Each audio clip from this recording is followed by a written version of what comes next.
লাইফে প্রথম 7টার সময় ভাত ব্যাস কোথাও কিচ্ছু নেই এখানে हर खेत शौचालय। Hello everyone, welcome back to my channel and welcome back to yet another video. तो বাড়ি থেকে বেরোনোর সময় ভাবলাম ব্লগটা স্টার্ট করব, বাট করা হয়নি। অনেক তাড়াহুড়ো ছিল, অনেক রোদ্দুর লাগছে, সানগ্লাস রাখতে হবে।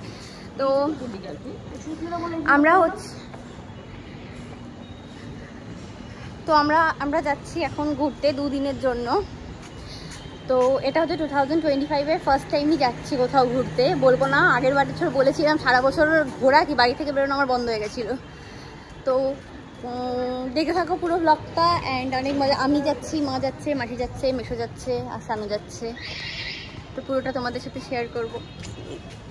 অনেক এক্সাইটেড। এখানে অনেক গরম, বাট ওখানে একজনের বাড়ি যাচ্ছে অ্যাকচুয়ালি, মানে আগের বছর যার বাড়ি গেছিলাম তার বাড়িতেই যাচ্ছি। তো এবছর শুনছি ওখানে খুব বৃষ্টি হচ্ছে, ঠান্ডা। আমাদের এখানে তো বিশাল গরম, বাট ওখানে শুনছি খুব ঠান্ডা। Let's see.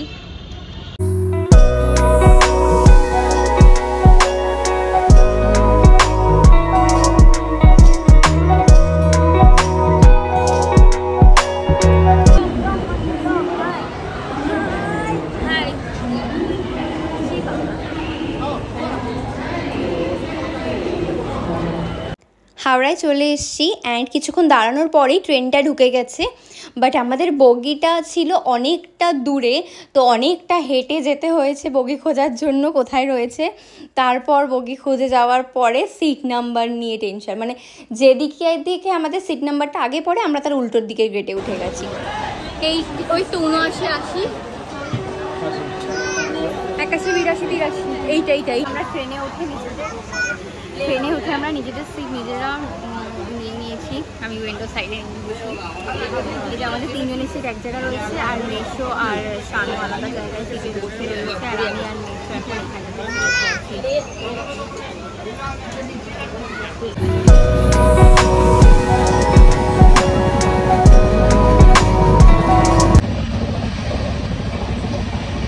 তোমার ভিডিও করছি না, কত দেখাচ্ছ বাবা, হয়েছে তো দেখানো। ট্রেনে ওঠার পরে হাওয়া খেতে খেতে আর আমার মা আর মাসি যা বাড়িতে না খায় সেগুলো ট্রেনে উঠে খাবে। খেতে খেতে হাসি ঠাট্টা করতে করতে গেলাম। দুর্গাপুর পেরোতে কি পরিমাণে বৃষ্টি শুরু হয়ে গেছিল। তো গাইস আমরা এখন মধুপুর নেমে গেছি অ্যান্ড এখানে এসে বেশ ভালো ঠান্ডা লাগছে। আমাদের কলকাতায় তো একদমই ঠান্ডা নেই, এখানে এসে বেশ ভালো পরিমাণে ঠান্ডা লাগছে। আমার মা একদম চাদর টাদর পরে নিয়েছে, আমিও সোয়েটার পরবো জাস্ট একটু পরে। মাসিও সোয়েটার পরে নিয়েছে, সবাই আমরা সোয়েটার পরে নিয়েছি। আমি পরিনি এখনো, আমি গাড়িতে উঠে পরবো। তো আমরা এখন মধুপুরে নেমে গেছি। নেমে আমরা এখন টোটো করে যাচ্ছি যাদের বাড়ি এসেছি। তো এখান থেকে এখন 1 ঘন্টা 20 মিনিটের মতো রাস্তা রয়েছে। ভাইয়ের খিদে পেয়েছে, ভাই মোমো খেতে নামবে। চলো চলে যেতে হবে। আমি ভাবলাম যে এখানে এসে বেশ ভালো পরিমাণে ঠান্ডা। আমাদের কলকাতায় এতটা ঠান্ডা নেই, মানে এটা ঠান্ডার এলাকাও না, তাও এত ঠান্ডা। তো দার্জিলিং গেলে তার কী অবস্থা হবে আমার। আমি এখানে সোয়েটার করে বসে, ওখানে গেলে তো আমি কম্বল দিয়ে বসে থাকবো। এখান থেকে এখনো 1-1.5 ঘন্টার রাস্তা রয়েছে, সেখানে যাবো। তার আগে কিছু খাবো, খেয়ে তারপর যাবো। তারপর গিয়ে ওখানে সব কিছু দেখাবো। আগের বার যখন এসেছিলাম তোমাদেরকে মাটির বাড়ি ফাড়ি দেখাইনি, এবারে তোমাদেরকে মাটির বাড়ি ফাড়ি সব দেখাবো। বেশ সুন্দর জায়গা, মনোরম, তার মধ্যে বৃষ্টি হচ্ছে, আরও সুন্দর লাগবে। বাট কাদা প্যাচ করবে, সব কিছু মাটির মধ্যে। ফাইনালি একটা খাওয়ার দোকান দেখতে পেলাম অনেকক্ষণ পরে। তো গাড়ি দাঁড় করিয়ে আমরা খেতে নামলাম। অনেক খিদে পেয়ে গেছে আমার।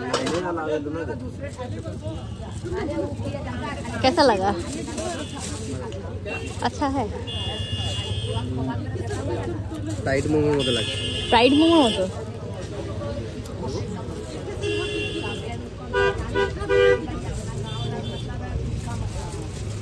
फ्राइड मोमो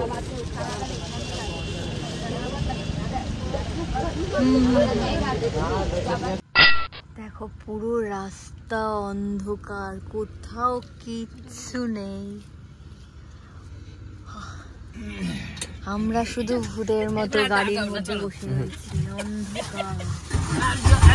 দূর থেকে জাস্ট গাড়ি আসছে। ফাইনালি গাইস আমরা চলে এসেছি। ওয়েট ধর আমি নেমে নি।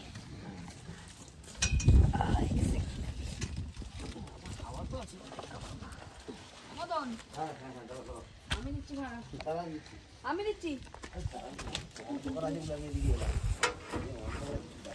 আমরা চলে এসেছি গাইস ফাইনালি। এখন চারদিকে অন্ধকার, কালকে সকালবেলা যা দেখানোর দেখাবো।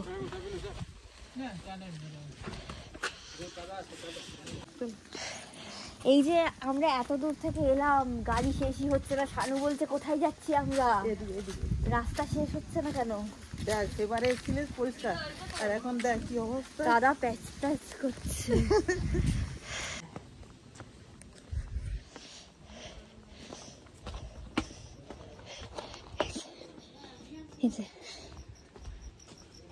এটা হচ্ছে আমার জেঠিমার বাড়ি, এটা হচ্ছে মাটির বাড়ি।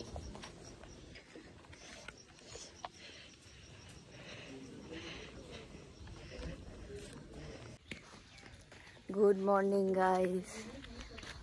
তো কালকে রাত্রিবেলা অনেক অন্ধকার ছিল, সেই জন্য আশপাশ দেখাতে পারিনি, এখন দেখাচ্ছি। এই যে এটা হচ্ছে গ্রাম আর এটা হচ্ছে ক্ষেত, সব আপনা है। চল ঢোক। এই যে দূর দূর তক যত ক্ষেত দেখতে পাচ্ছ সব আমাদের নিজের। हर घर शौचालय, बट এখানে हर घर शौचालय হচ্ছে না, এখানে हर खेत शौचालय। সকাল সকালের ওয়েদার খুব ভালো, বেশ শান্ত মনোরম পরিবেশ। সমস্যা এখানে একটাই, সকাল সকাল বালতি নিয়ে মাঠে ঘুরতে হবে, এটাই প্রবলেম, তাছাড়া কোনো প্রবলেম নেই।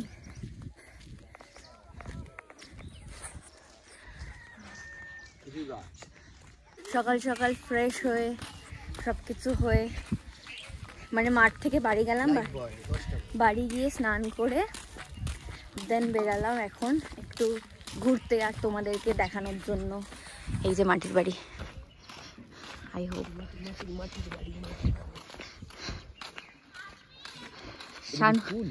শানুকে আগে বললাম কাটছিলাম, শানুকে আগে বলা হয়নি, তাহলে শানুকে দিয়ে ক্যামেরা করে তুলে নিয়ে আসতাম আর ফটো তুলতাম। এই যে শানু অজান্তে বেচারা গ্রামে এসে আটকে গেছে।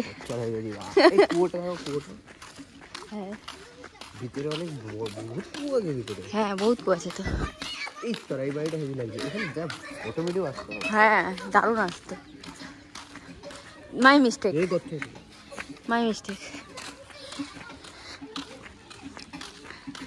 এই জায়গাটা আসলে বেশ আমার বেশ একটু শান্ত ফিল হয়। আই মিন কি অসাধারণ লাগে দেখতে জায়গাটা। জাস্ট লুক এট দিস, চারদিকে মাঠ আর মাঠ, অ্যান্ড শান্ত ক্লিয়ার হাওয়া, পরিষ্কার পরিবেশ, শান্ত।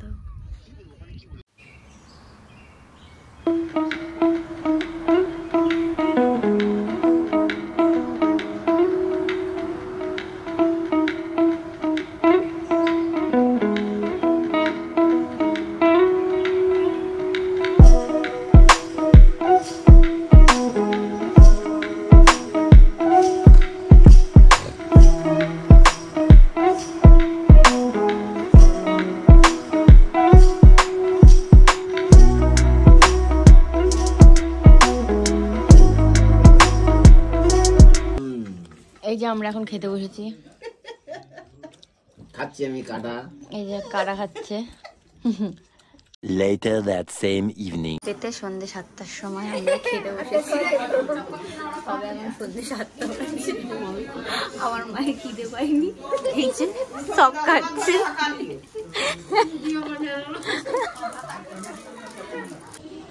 কেমন লাগছে মেশো?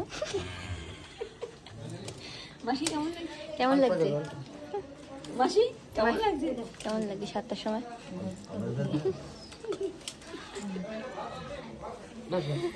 আমার তো খুব ভালো লাগছে 7টার সময়, লাইফে প্রথম 7টার সময় ভাত। বেশ বেশ বেশি আছে। তাহলে 7টার সময় খেয়ে কেমন লাগলো? 7টার সময় খেয়ে খুব ভালো অনুভব করলাম, কিন্তু গ্যারেন্টি দিতে পারছি না, যদি মাঝরাতে খিদে পায় তখন কি করবো।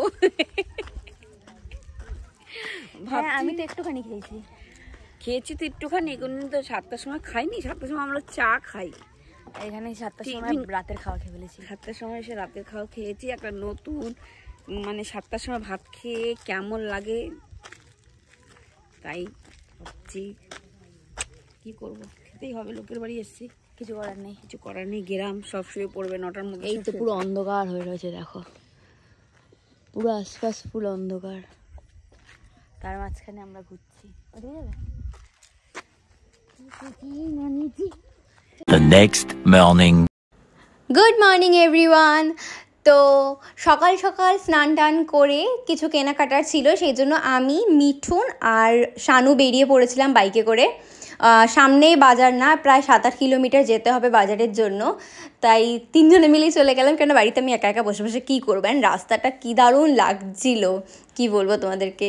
যাই হোক, তারপর মার্কেটে পৌঁছে আমাদের যা যা কেনার ছিল সেগুলো ঝটফট করে কিনে নিলাম, কিনে আবার ব্যাক করলাম বাড়িতে এসে দেখছি মা আর মাসি দুজনে মিলে কাটাকাটি করছে। সেদিনকে একটু মাংস ভাত রান্না হবে, তো মা মাসি দুজনে মিলে কাটাকাটি শুরু করেছে মাংস ভাতের জন্য। এখানে রান্নাবান্না হচ্ছে, ওই যে জেঠি বসে রয়েছে, অ্যান্ড ভীষণ ভালো লাগছে, আমি কিন্তু অনেক এনজয় করছি। Later that same evening. তো আজকে সকাল থেকে তেমন কিছু হয়নি, তার জন্য দেখায়নি। এখনও বিকেলবেলা আমরা এই পাহাড়ের দিকে এসেছি একটু ঘোরার জন্য। এই পাহাড়ে আমি আগেও চড়েছি, বাট শানু আসেনি কখনো থেকে, শানুকে নিয়ে এসেছি। অনেক উঁচু পাহাড়টা, পাহাড়ের সামনে গিয়ে ব্লগ করব ভাবলাম, বাট হাতে একটা মাজার বোতল ছিল। একটা বাদর এসে এমন ঝাপটা মারলো, ভয়তে ফোন ব্যাগে ঢুকিয়ে দিয়েছি। চিকুট পাহাড়ে এসেছিলাম, ভাবলাম যে ভিডিও বানাবো, বাট এত বাঁদর রয়েছে, আমার হাতে একটা মাজার বোতল ছিল, এমন জোরে ঝাপটা মেরেছে যে হাতে স্ক্র্যাচ চলে এসেছে। মাজারটাকে 2 মিনিটের মধ্যে আমাদেরকে খতম করতে হয়েছে। বাঁদরে বাঁদর, অনেক বাঁদর। এখন আমরা চা খেতে বসেছি, চা খাই না আমি, তাও চা খেতে বসেছি। মা ভিডিওটা দেখলে বলবে তুই তো বাপের জন্য চা খাস না, হঠাৎ করে তুই চা খাই তো কোথা থেকে বসলি। রাস্তায় লোকের দেখা দেখি মানুষ অনেক কিছু করে।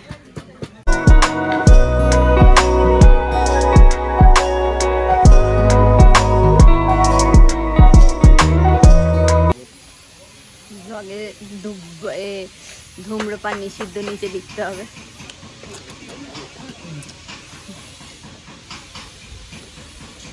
আমরা বন্ধু ছিল ব্লগার, মনে হয়। হ্যাঁ হ্যাঁ, বড় ভাই সিগারেটটা খেতেই পারছে না, যে সিগারেটটা নিয়েছে।